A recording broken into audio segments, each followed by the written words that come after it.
nagpipilay-pilay ka? Ha? Sana, kabilok po kagabi. Kagabi lang? Sige. Pasok dito ka. Napapanood mo na ba yan? Wala pa na yun. Very good. So, kailangan ko lang i-explain sa'yo na pag natapilok ka ngayon, bukas, sigurado, hindi mo na yan malakad ng maayos kasi mamamaga. Automatic palagi may magre-retaliate yung swelling or pamamaga. Pero dahil dinala mo rito, may bawang ka ba 10 kilo lakas sa loob? O duda ka na, no? Malakas ba yung tapilok mo?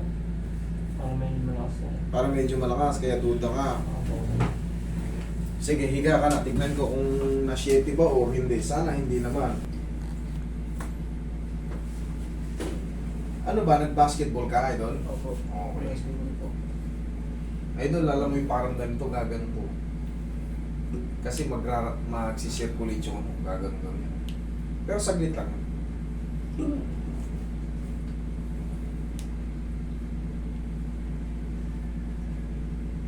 Hindi naman nakaano, idol.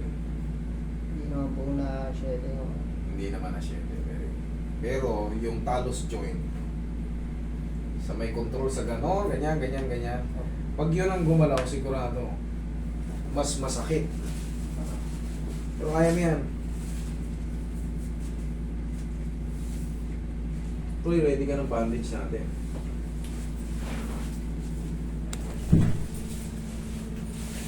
Palambutin ko muna para sigurado. Ano eh, Medyo ano ba siya sir, no? Kaya parang may... basta sa akin yun ang ibalik. Relax lang. Sarap. Karamdaman mo? Sarap lakas. O, gaganon ngayon yan. Parang titibok-tibok ng... Ang dadalo yung mga... Oo. Normal lang yun. Hayaan lang natin.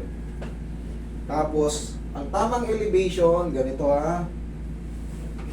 Kasi kailangan yun i-elevate talaga pagka ano, para mabilis humupa yung pamamaga.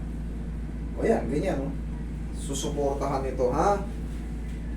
Para kada gising mo ng umaga, papayat ng papayat ng papayat ng papayat. Okay? Mga nakaraw po kaya yun sir. Isang linggo lang, maano na yan. Impit na yan. Ganda naman oh. Naramdaman mo? Opo sir. Sarap ng tulog. Saka hindi ka gano'ng nasaktan. Kasi tama eh. Tama yung proseso, tama yung ginagawa natin. Pag maliligo ka, after mo maligo, haplusin mo ng pau. Pag naka-haplos ka na ng pau, bandage ulit. Ganun lang. Tapos, kada matutulog, elevate. Okay? Sir ba? Bukas sir, pwede ba maligo yung learning? Oo, pwede na. Hindi ka naman sa spine tinamaan eh. Puro... Nawala yung pressure. Thank you. Kasalanan mo yan. Pumunta kasi ito. Sige. Marami ako na. Boss, Salamat. Sa pagtitiwala ka akong lagi ko na ako ng kay sir, kaya ano, sabi ko, mababawi naman yung ano natin, pambabayan natin, basta okay tayo. Thank you. Thank you.